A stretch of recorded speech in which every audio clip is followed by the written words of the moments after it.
आज भारत आदिवासी पार्टी की तरफ से बांसवाड़ा जिला मुख्यालय पर एक प्रेस वार्ता का आयोजन किया गया है। सभी की जानकारी में हाल ही के अंदर जो बांसवाड़ा, डूंगरपुर और पूरे राजस्थान में चर्चा का विषय जो बना हुआ है,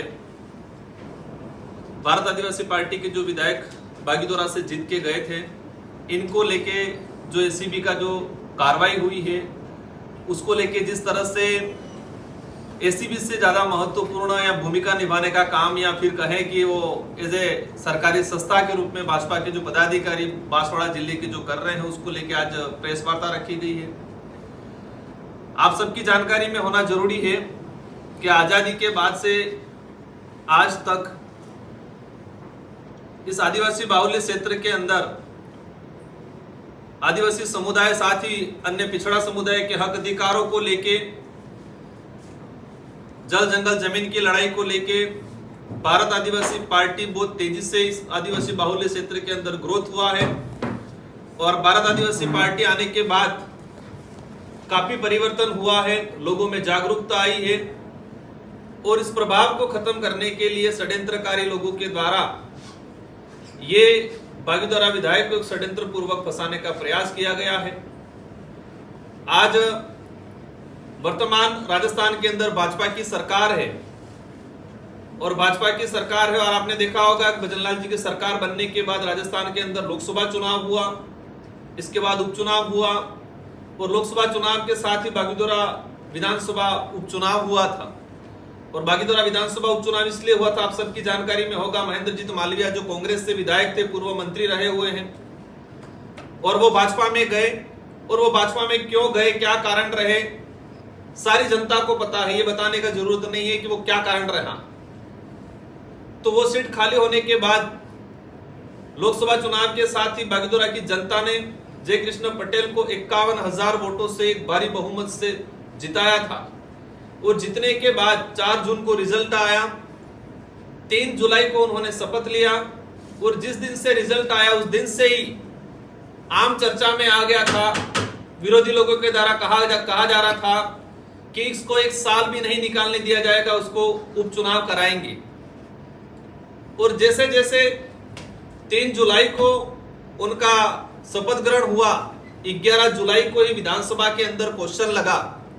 ये आपके और हमारे सबके और आम जनता के जहन में है कि 3 जुलाई को जो बागीदोरा से विधायक चुन के गया, 11 जुलाई को ही क्वेश्चन लग गया। 3 जुलाई को शपथ ले रहा है, 11 जुलाई को क्वेश्चन लग गया। मतलब 7-8 दिन के अंदर वहां से कैसे क्या संपर्क हुआ, किसने क्या लगाया, ये भी एक जानने का विषय है। और ये सारा जो षड्यंत्र जिस तरीके से हुआ, आप सबकी जानकारी में होगा कि 2 क्वेश्चन लगे थे। जिस तरह से एसीबी ने कार्रवाई की, पार्टी का शुरुआत से रहा है, मैंने खुद ने हमारे पार्टी के पदाधिकारी सबने स्टेटमेंट दिए हैं। एसीबी की कार्रवाई हुई है, विधायक गलत है, एसीबी कोर्ट तय करेगा और एसीबी हमारी पार्टी की तरफ से भी एक्शन लिया जाएगा। लेकिन जिस तरह से कहानियां सामने आई बनी बनावट वाली, एसीबी के डीजी साहब ने प्रेस कॉन्फ्रेंस के दौरान कहा कि विधायक ने संपर्क किया और एफआईआर की कॉपी हमने पढ़ी, एफआईआर की कॉपी में क्लियर है कि विधायक ने उस पार्टी से संपर्क नहीं किया, उस पार्टी ने विधायक से संपर्क किया। पूरी एफआईआर को पढ़ी हमने, पूरी एफआईआर में 42 बार, 40 से 42 बार दोनों की आपस में चर्चाएं हुई है और इसमें से 28 बार उस आदमी ने आगे से संपर्क किया है। विधायक की तरफ से 11 बार कॉल हुए और 11 बार में भी लगभग 7 बार तो रिप्ले में कॉल किया गया। और एक ये चौंकाने वाला बात है, राजस्थान में भाजपा की सरकार है, जो रामनिवास मीणा टोडा भीम से भाजपा का विधायक प्रत्याशी रहा। एक आम पब्लिक, आम कार्यकर्ता, आम जनता समझती है कि जो भाजपा की सरकार है, भाजपा का विधायक प्रत्याशी रहा है और वो क्यों डरेगा क्षेत्रीय पार्टी के विधायक से।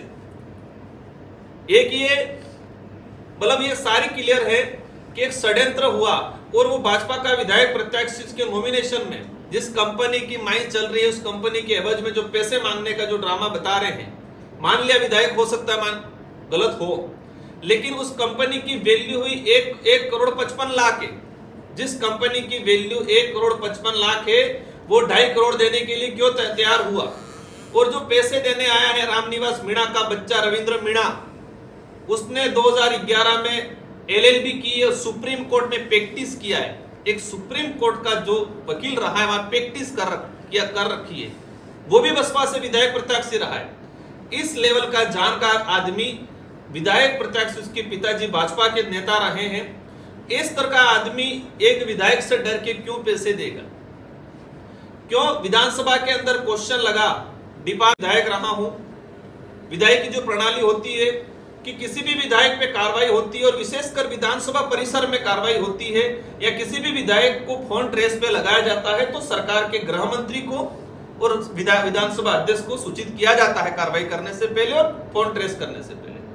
तो गृह मंत्री भजनलाल जी है, आज राजस्थान के मुख्यमंत्री है, विधानसभा अध्यक्ष जी हमारे वासुदेव जी है, उनका कार्रवाई के दौरान स्टेटमेंट आता है कि मेरी जानकारी में नहीं था, कार्रवाई होने के बाद जानकारी में आया।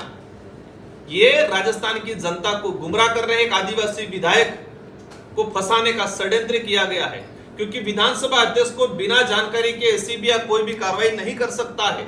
सेंट्रल की जो एजेंसी है वो भी अगर रूलिंग में विधायक है उस पर सीधी कार्रवाई नहीं कर सकते विधायक सभा अध्यक्ष को सूचित किए बिना, लेकिन अध्यक्ष जी ने कहा कि मेरी जानकारी में नहीं था। इन सारी कहानियों से सामने आता है कि ये प्री प्लान एक एजेंडा था।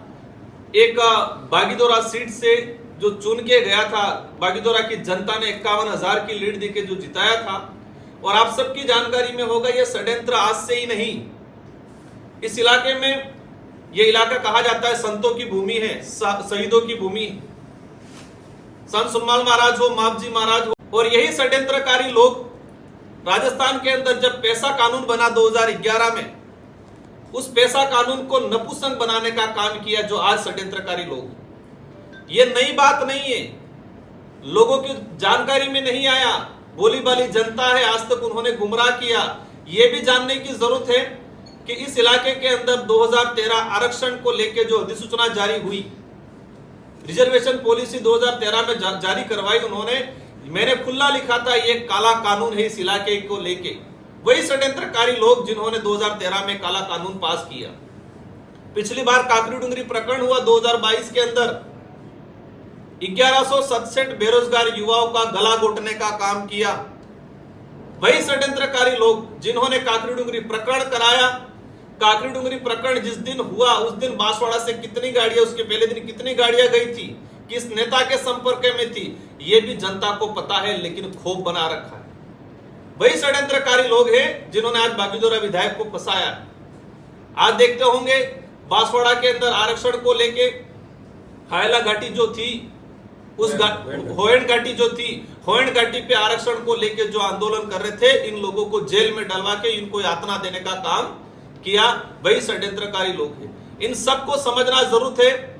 इस इलाके के अंदर आज पहले से दो राष्ट्रीय पार्टियां हैं, कांग्रेस और बीजेपी, लेकिन हमें यह भी जानना जरूरत है कि इस इलाके की स्वतंत्र आवाज जब भी बनी तो ये एक होने का काम किया है। 2022 के अंदर हमारे डूंगरपुर में एक मिश्रित जिला प्रमुख बनाया। ये वही षड्यंत्रकारी लोग हैं, स्वतंत्र आवाज को, हक अधिकार की बात करने वाली पार्टी को दबाने के काम के लिए दोनों पार्टियां जिला प्रमुख बनाने में एक हो गई थी। वही षड्यंत्रकारी लोग हैं जो आज इस षड्यंत्र में सम्मिलित हैं। इन सारी चीजों को जानना जरूरी है। और भारत आदिवासी पार्टी की शुरुआत से हमारे कांति भाई के नेतृत्व में कमेटी बनी है, वो जांच कर रही है, उसका भी आगे ये जानकारी में देंगे। लेकिन मैं कहना चाहूंगा बांसवाड़ा की जनता को, जो मंच पे चढ़ के माहौल बना रहे हैं, चोर है, मान गए हमारा विधायक गलत है, एसीबी तय करेगी, एसीबी सजा देगी, पार्टी भी कार्रवाई करेगी। लेकिन यह भी जानना जरूरी है कि भाजपा में जाने से 7 दिन पहले भ्रष्टाचारी थे। मैं मंच पे देख रहा था हकरू मेहड़ा जी का चेहरा, जो हकरू मेहड़ा जी जिला परिषद के अंदर थप थपा के चिल्लाते थे, इतना भ्रष्टाचार, करोड़ों का भ्रष्टाचार, 3000 करोड़ का भ्रष्टाचार। मैं आज उनका भी चेहरा देख रहा हूं, जो पूर्व जिला अध्यक्ष रहे थे पटेल जी, लाभचंद जी पटेल, जो सीएम को, प्रभारी मंत्री को लेटर लिखा करते थे इतने करोड़ का भ्रष्टाचार, वो कहां चला गया? ये जानने की जरूरत है कि जो रामनिवास मीणा 7 दिन पहले भाजपा में गया, 7 दिन पहले भाजपा में जाके भाजपा की टिकट लाके चुनाव लड़ा, ये भी जानने की जरूरत है कि वो आदमी इसमें फंसाने में, षड्यंत्र में है। और इधर भी क्या है आप सबकी जानकारी में है, जनता को जानने की जरूरत है। और ये देखा गया है इनके जो कार्यक्रम हो रहे हैं, जनता में आक्रोश है, जनता में आक्रोश नहीं है। बेचारी नरेगा की जनता को बुला बुला के, वीडियो को, सरपंच को पाबंद कर करके सारे उन्होंने घाटोल में, बांसवाड़ा जिला मुख्यालय पे, कुशलगढ़ पे, बागीदोरा में जो कार्यक्रम किए, इन कार्यक्रमों में नरेगा की लेबर को लाया गया है। नरेगा का पैसा नहीं आ रहा है, सरकार का डंका बजा रहे हैं। जिला प्रमुख मैडम की तरफ से कहा गया, बांसवाड़ा का डाटा निकाल के देख सकते हैं अपन कि नरेगा की सैंक्शन नहीं निकल रही है। आज लेबर पार्ट हो गया, 3-3, 4-4 पखवाड़े हो गए, नहीं आ रहा है। मेट कारीगरों का साल भर हो गया, वो पेमेंट नहीं आ रहा है। लेकिन जनता मतलब कहे कि जनबल जुटाने के लिए बेचारा नरेगा मिल रहा है। जनता समझ चुकी है। कितना भी हम तो यही कहेंगे बेचारी की लड़ाई होनी चाहिए, लेकिन राजनीति का भी एक स्तर होता है। एक बड़े बड़े शहर के अंदर एसीबी से बड़े हो गए, न्यायालय से बड़े हो गए, ये कानून बना हुआ है। आज सरकार है उनका, इसलिए दबा रहे हैं हमारे कार्यकर्ताओं को। कानून बना हुआ है कि किसी भी अपराधी को जब तक कोर्ट इसको सजा नहीं दे दे, तब तक कोई भी व्यक्ति किसी प्रकार का प्रसार प्रचार, बैनर, पोस्टर नहीं लगा सकता है। कानूनन अपराध है, लेकिन सरकार के बलबूते पे दबाने का काम, लोगों को गुमराह करने का काम। लेकिन जनता समझती है क्या गलत है क्या सही है। लोकतंत्र में आवाज उठाना, जो मीडिया में छपा हुआ, जो लाभचंद जी पटेल ने मालवीय जी के लिखा था पत्र, वो न्यूज की छपी हुई हमारा कोई कार्यकर्ता किसी ग्रुप में डाल रहे हैं, उसको थानेदार को बुला के, थानेदार को डरा के उसको ले जाके मारपीट करवा रहे। ये लोकतंत्र की हत्या करने का काम कर रहे हैं। लेकिन हमें जहां तक समझ में आया है, जनता बहुत समझदार हो चुकी है, जागरूक हो चुकी है। आज हमारा प्रेस कॉन्फ्रेंस करने का यही रीजन था, क्योंकि कहावत है कि जो झूठ को बार बार दोहराया जाता है, कोई झूठ है उसको सच के बार बार दोहराया जाता है तो वो सच साबित हो जाता है। इसलिए जनता को भी बताना जरूरत है। एसीबी ने कार्रवाई की है, मान गए, हो सकता है हमारा विधायक गलत हो, उस पर एसीबी तय करेगी, कोर्ट तय करेगा, वो जेल में है। आज भाजपा न्यायालय नहीं है, समझ चुकी है। हम इन पे आज तक कोई आरोप नहीं लगाया। इनके आरोप, इनके जो कुकर्मों की लिस्ट है इतनी लंबी है। पूर्व जिला अध्यक्ष हो, वर्तमान भाजपा के जो जिला अध्यक्ष बने, गरीबों के हेडपंप खा गए। 200 फीट हेडपंप खोदना था, वहां 40 फीट खोद रखा है। पाइप जो डालने थे 15 पाइप, 15 की जगह पाइप डाल रखे, 2-2, 3-3 पाइप। ये सारी बहुत सारी चीजें हैं। कहां पर क्या हुआ, कौन सा एनीकट, कौन सा पुलिया, सारी चीजें, तो ये हम उन पे नहीं जाना चाहेंगे। जनता अपने आप उनको जवाब दे रही है। लोकसभा में भी दिया, विधानसभा में दिया, आने वाले पंचायती राज चुनाव में भी जनता जवाब देगी। ये लोकतंत्र है, जनता की आवाज को नहीं दबाया जाता। जबरदस्ती डरा धमका के वोट नहीं लिए जा सकते। प्रोपोगेंडा करके आप न्यायालय, आप जज नहीं बन सकते हो। इन्हीं शब्दों के साथ हमारे अन्य साथी कांति भाई, हमारे बबीता जी और हमारे जिला अध्यक्ष जी बाकी कुछ चीजें बताएंगे।